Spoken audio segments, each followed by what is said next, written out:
और इस श्रृंखला में आज हमारे बीच देश के जाने माने हृदय रोग विशेषज्ञ डॉक्टर मनोज के सरोवा जयपुर से हमारे साथ मौजूद है, जो हृदय रोग से बचाव और उनके उपचार के बारे में ज्यादा जानकारी देंगे। तो डॉक्टर मनोज, आपसे मेरा सवाल है, हार्ट ब्लॉकेज के आखिर लक्षण क्या है? क्या कोई नियमित परीक्षण है जो अवरुद्ध धमनियों का निदान करने के लिए किया जा सकता हो? हार्ट अटैक का सबसे प्राथमिक लक्षण होता है सीने में दर्द का होना, जिसे अपन एंजाइना भी बोलते हैं। ये यूजुअली सेंटर ऑफ चेस्ट में होता है। ये लेफ्ट साइड में भी जा सकता है, बोथ साइड में रेडिएट हो सकता है। ये जबड़े में भी जा सकता है, पेट का ऊपर वाला हिस्सा यहाँ पे भी आ सकता है। मोस्टली जो मोस्ट कॉमन सिम्टम्स होता है हृदयघात का, वो होता है चेस्ट पेन। चेस्ट पेन के साथ में पेशेंट को सांस की दिक्कत होती है, पसीना आता है, कई बार उल्टियां भी आ जाती है और कई बार बेहोशी भी आ जाती है। ये सारे के सारे लक्षण होते हैं हृदयघात की वजह से। फीमेल्स में कई बार क्या होता है, उनमें गैस की जैसी सिम्टम्स ज्यादा आते हैं हृदयघात की वजह से। ये सिम्टम्स होती है फीमेल्स में, अलग होते हैं मेल की वजह। अवरुद्ध धमनी के निदान के लिए हमारे पास बहुत सारे टेस्ट होते हैं। सबसे पहले तो ईसीजी कराना चाहिए। ईसीजी में यदि एक्यूट हार्ट अटैक होता है तो वो ईसीजी में आ जाता है। यदि एंजाइना होता है तो ईसीजी यूजुअली नॉर्मल आती है। उसके बाद में अपने को फर्दर इन्वेस्टिगेशंस कराने चाहिए, जैसे 2D इकोकार्डियोग्राफी कराना चाहिए। ईसीजी, 2D इकोकार्डियोग्राफी, यदि एक्यूट हार्ट अटैक है तो कार्डियक मार्कर भी कराने चाहिए, जो ब्लड के टेस्ट से होते हैं, जो कार्डियक ट्रोपोनिन और ट्रोपोनिन आई होते हैं, वो बढ़ जाते हैं। उससे ये पता लग जाता है कि पेशेंट को हृदयघात हुआ है। ईसीजी में भी पता चल जाता है, तो तुरंत अपने कार्डियोलॉजिस्ट को दिखा के आगे फर्दर इन्वेस्टिगेशन करानी चाहिए। यदि मरीज को एंजाइना होता है, चलने फिरने में छाती में दर्द होता है, जो परिश्रम करने से बढ़ जाता है और यदि रेस्ट करने से रिलीव हो जाता है, तो उन मरीजों को एंजाइना और एक्सर्शन करते हैं। उसमें जो हृदय की धमनियां होती है उसमें ब्लॉकेज होता है। उसके निदान के लिए फिर फर्दर इन्वेस्टिगेशन कराने पड़ते हैं, जैसे स्ट्रेस टेस्ट कराने पड़ते हैं। स्ट्रेस ईसीजी टेस्ट बोलते हैं उसको, अपन ट्रेडमिल टेस्ट भी बोलते हैं। स्ट्रेस इको होता है, वो फार्मेकोलॉजिकल भी हो सकता है और एक्सरसाइज स्ट्रेस इको भी हो सकता है। ये सारे स्ट्रेस टेस्ट होते हैं। उसमें अपन पेशेंट को ग्रेडेड एक्सरसाइज कराते हैं। एक्सरसाइज कराने के बाद में यदि ईसीजी में चेंजेस आते हैं तो अपने को पता चलता है कि पेशेंट के जो धमनियां है, हार्ट की धमनियां है, उसमें ब्लॉकेज है, तो वो उस टाइम ईसीजी में आ जाता है। यदि इको में कुछ चेंजेस आते हैं स्ट्रेस के समय, तो ये इंडिकेट करता है कि मरीज के धमनियों में ब्लॉकेज है। यदि ये सारी चीजें होने के बाद अपन फर्दर इन्वेस्टिगेशन की तरफ बढ़ते हैं, उसमें आते हैं city coronary angiogram.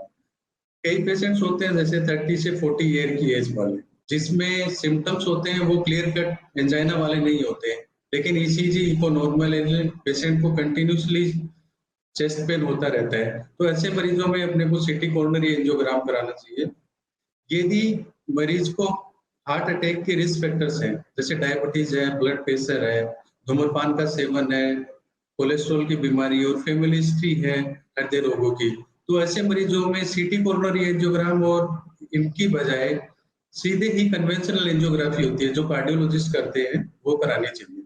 Doctor Manoj, आपसे अगला सवाल है मेरा, क्या एक स्वस्थ व्यक्ति को दिल का दौरा पड़ सकता है? ये उन मरीजों में पड़ता है जिसमें हार्ट अटैक के रिस्क फैक्टर्स होते हैं, जैसे डायबिटीज का होना, ब्लड प्रेशर का होना, अत्यधिक धूम्रपान करना, कोलेस्ट्रॉल की बीमारी होना, फिजिकल इनएक्टिविटी, एडवांसिंग एज और फैमिली हिस्ट्री ऑफ हृदय रोगों की। उन मरीजों में हृदयघात की रिस्क ज्यादा होती है। पर रिसर्च में ये पाया गया है कि जिस धमनी में हृदयघात होता है उसमें यूजुअली लेस देन 50%, यानी कि 40 से 50% ब्लॉकेज होता है। उसमें स्ट्रेस की वजह से वो कोलेस्ट्रॉल के प्लाक रप्चर होते हैं और अचानक से पूरी धमनी बंद हो जाती है, उसको हृदयाघात बोलते हैं। तो उन मरीजों में जो यूजुअली स्वस्थ होते हैं, उनका सारे टेस्ट अपन पहले हृदयाघात से पहले कराएंगे तो वो यूजुअली नॉर्मल आते हैं। तो ऐसा नहीं है कि जिसमें रिस्क फैक्टर होते हैं हृदयाघात उन्हीं में ही भी होगा। सब यूजुअली मतलब जो नॉर्मल पेशेंट्स होते हैं उनमें भी हृदयाघात हो सकता है। डॉक्टर मनोज, आपसे मेरा सवाल है, वर्तमान समय में हमारे हृदय को स्वस्थ रखने के आखिर क्या उपाय हैं, और साथ ही स्लीप एपनिया और उच्च रक्तचाप, इनके बीच में क्या संबंध है?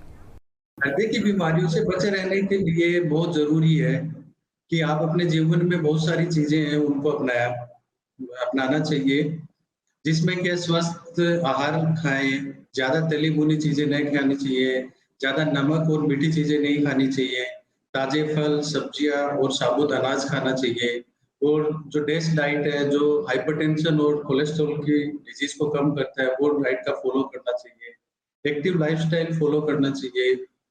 प्रतिदिन तकरीबन 30 से 40 मिनट रेगुलर एक्सरसाइज करनी चाहिए, कम से कम सप्ताह में 5 दिन तो करनी चाहिए। और उसके अलावा अपने वजन को संतुलित रखना चाहिए। जो बीएमआई होता है, बॉडी मास इंडेक्स, वो 15.5 से 22.5 के बीच में रखना चाहिए। इसके अलावा जिसको डायबिटीज है, जिसको ब्लड प्रेशर है, उनको नियमित मेडिसिन का सेवन करना चाहिए, और अपना शुगर का लेवल जो फास्टिंग होता है वो 110 से कम रखना चाहिए, और जो पोस्ट प्रेंडियल है वो 180 से कम रखना चाहिए। ब्लड प्रेशर है, ब्लड प्रेशर की मेडिसिन नियमित लेनी चाहिए, और वो 140/90 से कम ही रखना चाहिए। तो इससे उनमें जो हार्ट अटैक के रिस्क है वो बहुत हद तक कम हो जाती है, और इसके साथ ही फिजिकली एक्टिव रहना चाहिए। बिल्कुल डॉक्टर मनोज, आपके पास भी आते हुए आपका संदेश देना चाहेंगे दर्शकों को?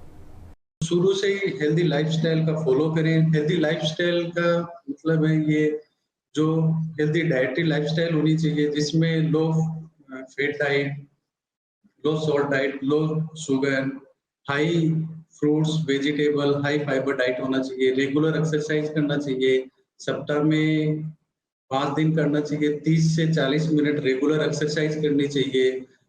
धूम्रपान का सेवन नहीं करना चाहिए। सेकेंड हैंड स्मोकिंग से बचना चाहिए। ये सारी चीजें हैं जो अपने को हृदय रोगों से बहुत दूर लेके जाएंगे। इसके साथ ही एक्टिव लाइफस्टाइल अपनानी चाहिए, तो जिससे बहुत हद तक हृदय रोग से बचाव हो सकता है। तो हृदय को स्वस्थ कैसे रखा जाए, इस पर आज हमारे दर्शकों के साथ महत्वपूर्ण जानकारी साझा करने के लिए सभी डॉक्टर्स का बहुत बहुत धन्यवाद। हमें यकीन है कि हमारे दर्शकों को महत्वपूर्ण जानकारियां मिली है, और आप सभी ने जो जानकारी दी उसे हमारे दर्शक ध्यान में रखेंगे।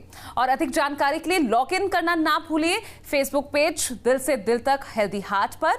आप सभी दिल से दिल तक हेल्दी हार्ट अभियान से यूट्यूब, इंस्टाग्राम और ट्विटर के माध्यम से जुड़ सकते हैं। लॉग इन करना ना भूलिएगा।